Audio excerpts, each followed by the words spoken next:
Masih terkait terapi Islami, video 2 ya. Urgensi tasawuf bagi kesehatan. Kok susah-susah nih kajinya ya? Enggak ya. Urgensi tasawuf bagi kesehatan. Sedikit aja. Sudah sejak awal bahwa tasawuf bertujuan untuk, jawab, tasawuf tujuannya apa? Mendekatkan diri kepada Allah. Namanya takarub ilallah. Namanya takarub ilallah. Itu tujuan ajaran tasawuf. Akan tetapi ini kan menunjukkan betapa kita pada saat ini masih jauh dari hal tadi. Takarub kepada Allah masih jauh.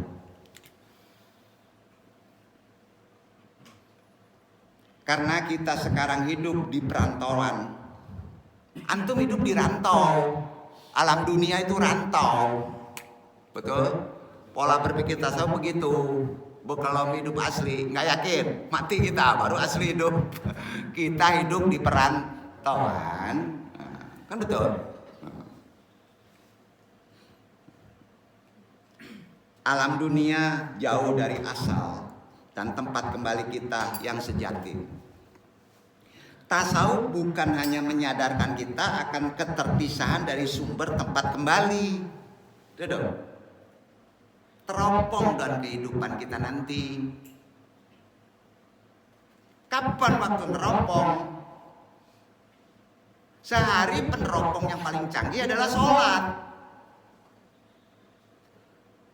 Teropong kehidupan kita yang asli.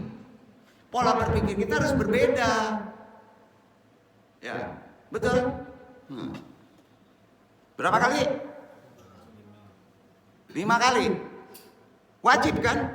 Jadi kita wajib ngelihat kehidupan asli kita karena kita masih dirantau. Ya. Jadi sumber tempat kembali kita yang sejati, teropong, wajib.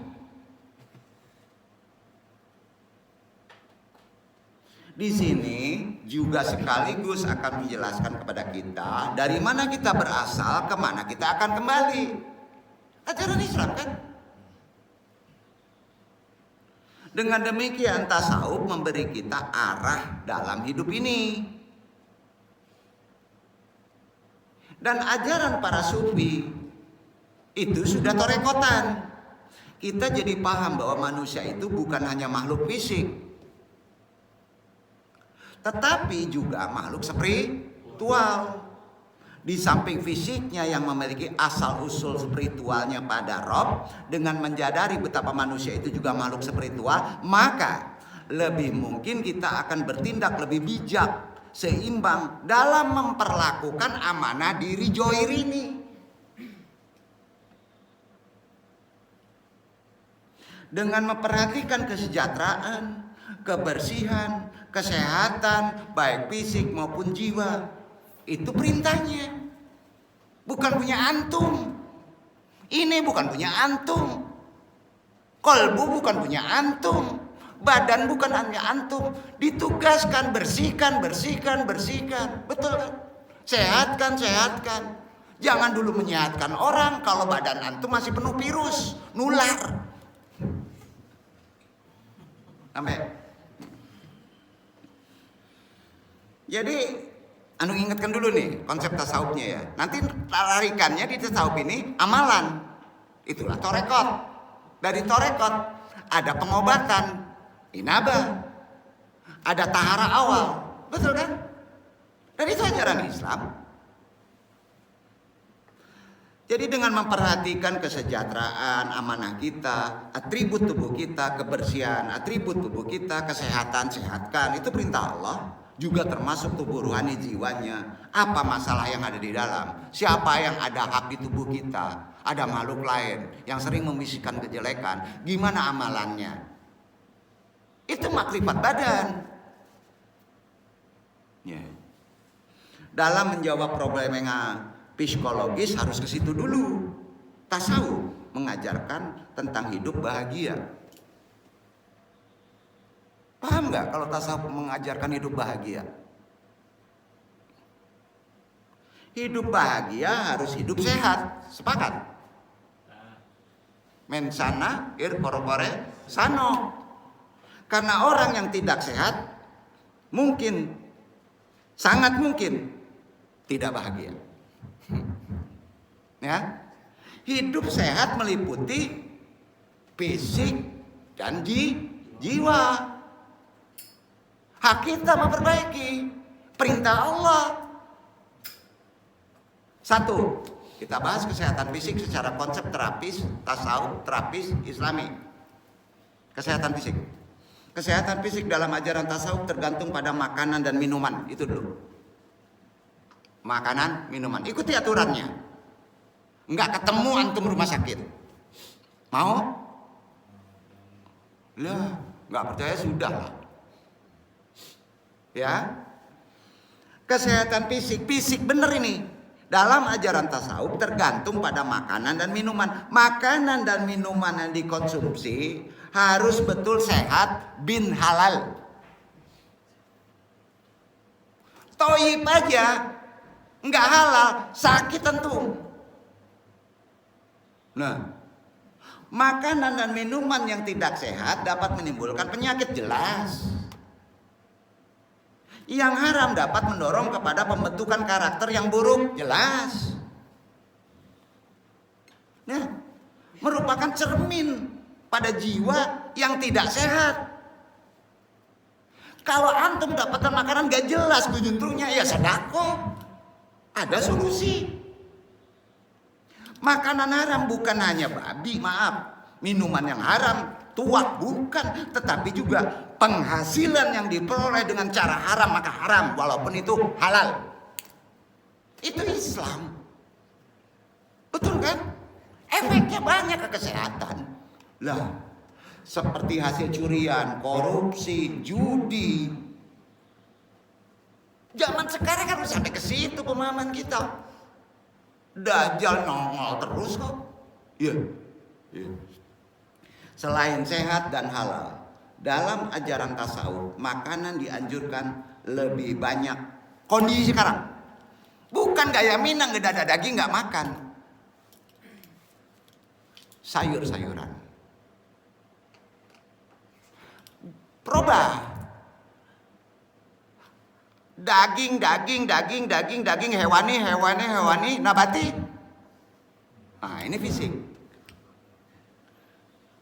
Besok antimun ke antimun. Enggak begitu. Klorofil. Ini udah kaitannya ke tibun. Betul kan? Mana jati hijaunya? Antimun putih, dingin. Itu si anak kecil juga doyan, bro. Akan bingung itu. Ya, aku kemana? Benar ini. Ya, jadi sayur, seimbangkan buah-buahan. Nah, tidak terlalu banyak mengkonsumsi daging, karena daging dapat membentuk karakter keras. Nabi juga makan daging, tapi seimbang. Karakter keras itu di daging. Padahal kita dianjurkan bersikap lemah lembut kepada sesama makhluknya. Ini yang duduk kena nih. Dia ini daging ke daging dan nyohardik saya sudah kan. Betul. Konsep keseimbangan. Jadi mengkonsumsi sayur, buah-buahan sejalan dengan back to nature. Betul? Kembali ke alam. Ada ajaran Islam. Nah, 2. Fisik tuh ya, kesehatan jiwa. Jiwa. Sebenarnya udah dijabarin. Selain makanan, minuman, ibadah, jiwa itu. Sholat, puasa, zikir. 3 aja deh. Itu ke jiwa loh.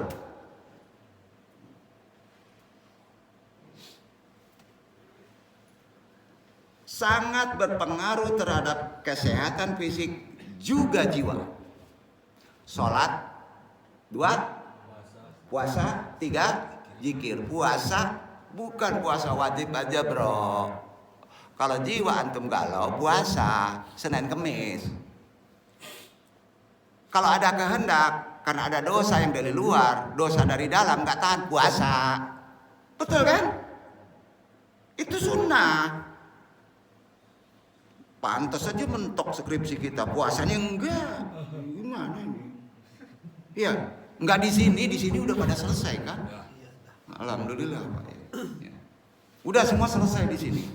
Waktu aja yang beda sedikit-sedikit ya Pak ya. Kita berdoa, kita pompa terus yang ada di sini. Kita urai nih kesehatan jiwa. Tadi sudah tahu poinnya. Secara terapi. Jangan lupa sholat, puasa, zikir, bukan wajib aja. Zikir juga. Kan udah tahu. Zikir itu, ngapain kita zikir? Sholat untuk beribadah juga melatih jiwa terdiri atas beberapa posisi tubuh. Itu kan posisi tubuh untuk kesehatan jiwa. Masing-masing berdampak pada kesehatan jiwa. Sujud. Posisi ini lutut membentuk sudut yang tepat menjadi otot perut berkembang mencegah timbulnya timbunan lemak kegemukan itu fisik. Di bagian tengah menambah aliran darah ke bagian atas terutama kepala, masuk juga mata, telinga, hidung dan juga paru-paru. Fisik tuh. Sholat, puasa sangat manfaat bagi kesehatan jelas. Puasa hakikinya menahan diri dari makanan, minuman, hubungan seks mulai dari waktu imsak sampai maghrib dengan puasa. Maka fungsi-fungsi tubuh diistirahatkan, diberi peluang untuk segar kembali. Betul kan? Selama berpuasa kegiatan yang biasa dalam pencernaan dikurangi. Sehingga tubuh bisa mengeluarkan bahan-bahan yang tidak berguna toksin. Puasa mengeluarkan toksin. Serta memperbaiki kerusakan akibat kesalahan pola makan yang berlangsung lama. Ibadah lain yang berdampak positif yang untuk kesehatan kita terhadap kesehatan adalah zikir. Zikir berarti mengingat, menyebut, mengagungkan Allah dengan mengulang-ulang kalimat keagungannya. Karena zikir dengan istiqomah dan banyak pikiran, perasaan dapat menjadi tenang. Setuju? 3 nggak bisa ditinggal. Sejalan itu inabah. Insya Allah kehidupan antum sehat walafiat. Insya Allah terhindar dari penyakit-penyakit yang biasa timbul dari gangguan fisik maupun jiwa. Di antara penyakit kejiwaan, stres. Kan gitu ya. Zikir juga membentuk akselerasi mulai dari renungan, sikap aktualisasi sampai memperhatikan alam. Karenanya zikir berfungsi memantapkan hati, energi akhlak naik, terhindar dari segala macam bahaya dalam menjalani kehidupan zikir.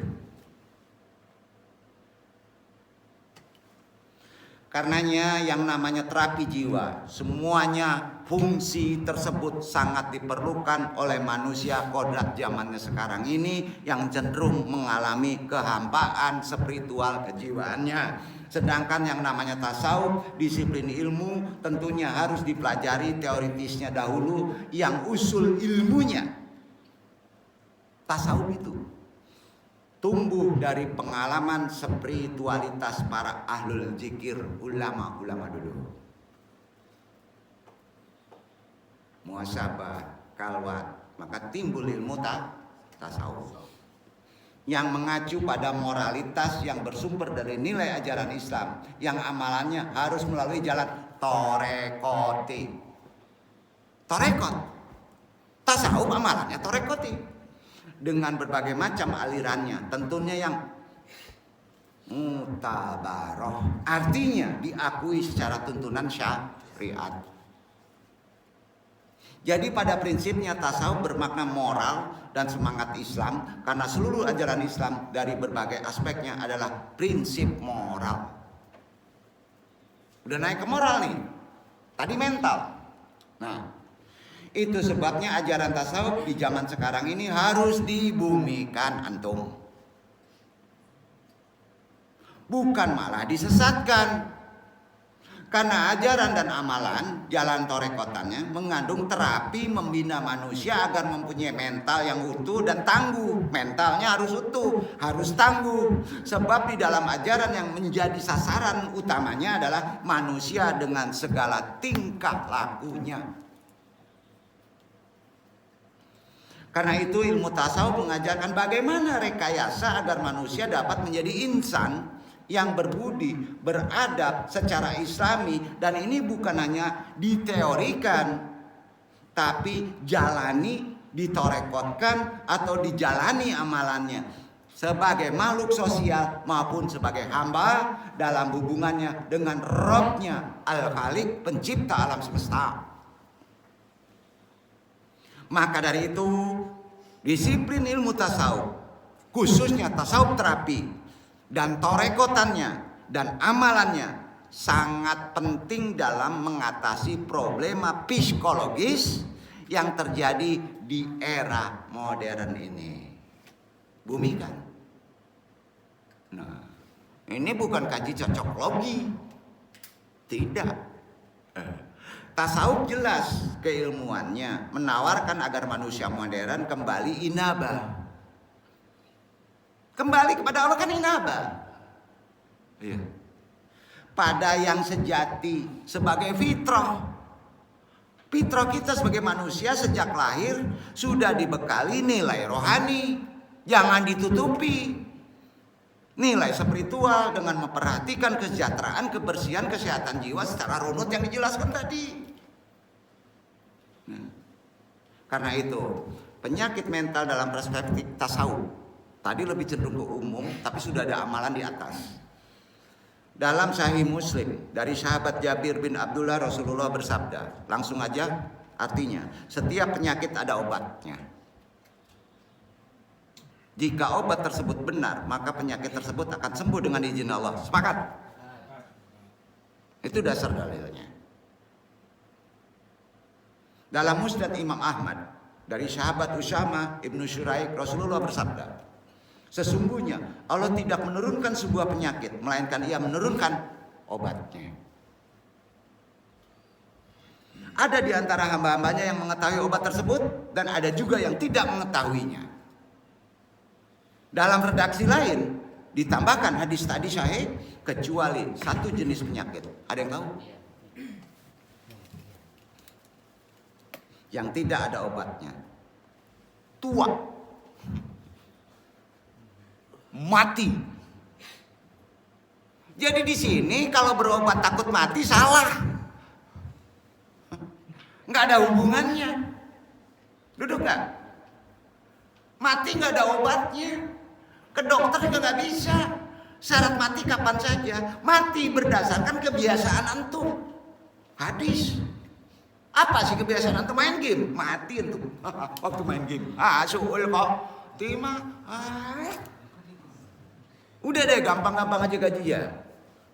Penyakit yang disinyalir Rasulullah tersebut mencakup semua penyakit dan obatnya, baik penyakit hati, rohani, jiwa, atau fisik. Jadi sesungguhnya bukan manusia saja yang mengenal obat-obatan. Hewan, binatang yang tidak berakal dianugerahi juga oleh Allah insting untuk menemukan obat. Masa kita berakal nggak ketemu obat? Ini bukan motivasi, kenyataan. Kucing sakit perut, nyari obat. Harimau kecakar, nyari obat. Jerapah gores, cari obat. Nggak percaya? Lihat sendiri itu mah harimau. Benar itu. Masa kita nggak ketemu obatnya? Karena kita salah mencari obat. Prioritas mana dulu? Yang membuat penyakit. Besarkan yang membuat penyakit, jangan besarkan penyakitnya. Kan gitu. Alah, kok jadi susah ya? Binatang aja dengan insting bisa cari obat. Misalnya pada hewan liar, hewan buas. Obat-obat itu tersedia pada dirinya. Contoh, jika seekor singa terluka akibat pergumulan masa-masa berahi atau berkelahi, ia jilati lukanya. Itu sehingga ditakdirkan sembuh. Bila seekor anak jerapah terluka lukanya, dijilati induknya sehingga ia ditakdirkan sembuh. Kalau manusia mengikuti sunnah Rasul, bila tergores luka keluar darah, jilat ujung lidah, olesin ke unsur nabati kita, tanah, olesin ke tempatnya, hilang tuh penyakit. Nggak percaya? Sudah ada hadisnya, kemarin udah dibahas. Ya, sahih kan? Enggak, Andung agak tegas masalah ini supaya paham. Jangan lalaikan konsep spiritual Islam. Ya, itu dulu baru kita ikhtiar. Kadangkala dengan kita mengetahui ilmu yang biasa ini, yang dianggap aneh sama orang luar, justru itu penyembuhan. Nah, sekilas hewan saja dapat menyembuhkan dirinya sendiri, apalagi manusia, dikaruniai Allah kan. Nggak ketemu obat. Cuman manja aja kita, nggak mau mengkaji. Dengan akalnya manusia dapat membuat sesuatu yang diinginkannya.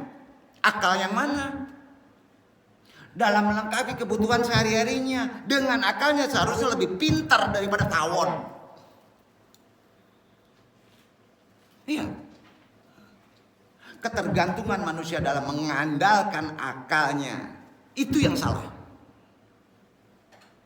Masa akal dijadikan Tuhan? Akal itu wasilah, penghubung kepada Tuhan. Betul. Yang duduk dikejar sama seorang ahli akal untuk dijernihkan kepalanya ke sini, betul kan Pak? Di sini larang karena niatnya belum betul. Belum betul itu. Jangan sosok akidah deh kalau nggak ngerti. Kalau kita tidak peka dalam konsep kehidupan sekarang, dajjal yang ngorotin kita. Itu gunanya kita ada guru. Jadi udah jelas. Jangan sampai kita diombang-ambing setan ke dalam wilayah keraguan-raguan. Hanya itu permainan setan. Jangan sampai kita kalah dengan insting. Akhirnya akal mengalami guncangan yang begitu besar. Nanti untuk jelasnya, untuk lebih kerennya silahkan baca. Ini karena panjang, Andung potong aja. Allah berfirman, ya. Kalau mengalami konflik dalam suatu hal, maka kembalilah kepada Allah dan Rasulnya tuntunannya. Konflik apa aja? Kembali kepada Allah dengan melepaskan segala hal selain Allah. Kemudian menghadapnya tanpa mengingat sedikit pun masalah. Itu syaratnya. Kalau antum sudah tawakal, jangan ungkit mengingat masalahnya. Kalau antum sudah zikir, jangan ungkit kenapa belum dapat uangnya. Maka hilang tawakal antum. Sepakat? Paham? Itu nafi isbat. Itu inabah. Kalau antum sedang zikir karena ada rangsangan untuk meminta kepada Allah, pas zikir antum ingat belum juga dapat, maka hilang ingatan itu menjadi dapatnya. Paham gak nih? Maka Allah menafikannya, qabulnya. Allah maha cemburu, nggak bisa digituin. Cerdas akal kita. Begitu juga respon setiap manusia terhadap lingkungan, memberikan dampak positif, negatif, antum tahu, terhadap dirinya. Tergantung bagaimana menghadapinya. Di sini manusia perlu dibentengi dengan spiritualitas, membentengi diri agar dapat bertindak sesuai dengan akal, sehingga segala sesuatu yang negatif yang datang dari lingkungan tidak bisa mengendalikan diri manusia. Itu sebabnya adanya keimanan yang teguh, yang kuat dalam diri dapat memberikan respon stimulus yang baik terhadap lingkungan, dapat juga menjadi kontribusi yang terbaik bagi dirinya, keluarganya, amanahnya. Karena itu tolong dibaca firman-Nya. Disiplin ilmu tasawuf, terapis dan kesehatan pada tubuh manusia jika disirami hikmah dan nasihat. Allah berfirman, Al-Hajj 2253. Dibaca.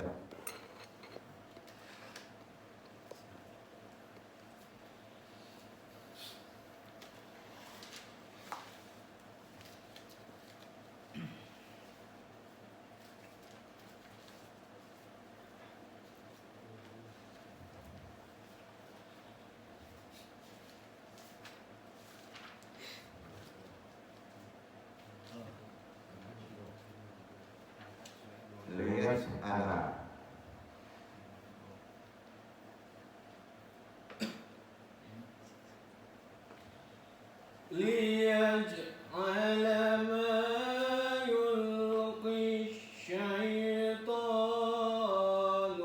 فتنة للذين في قلوبهم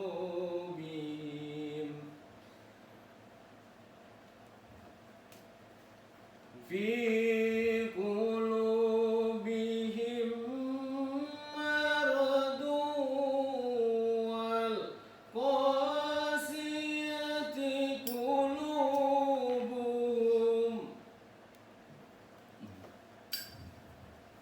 وإن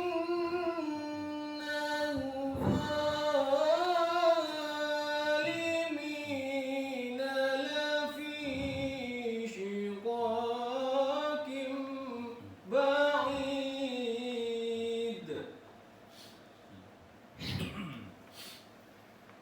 Agar dia jadikan apa yang dimasukkan oleh syaitan itu sebagai cobaan bagi orang-orang yang di dalam hatinya ada penyakit dan yang kasar hatinya, dan sesungguhnya orang-orang yang zalim itu benar-benar dalam permusuhan yang sangat.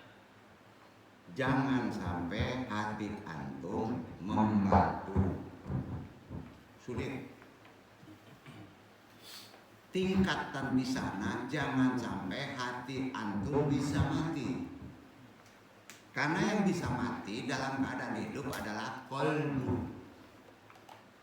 Ya, di situ pentingnya. Jadi setan tidak akan nanti menembus keraguan-raguan kepada orang yang hatinya terjangkit penyakit. Hati mereka pun akhirnya membatu karena antum menghujamkan zikirnya bukan Allah tapi asyaiton. Lambat laun hati antum melemah karena digerogoti penyakit. Apa yang dihujamkan setan ke lubuk hati menjadi bencana. Bencana.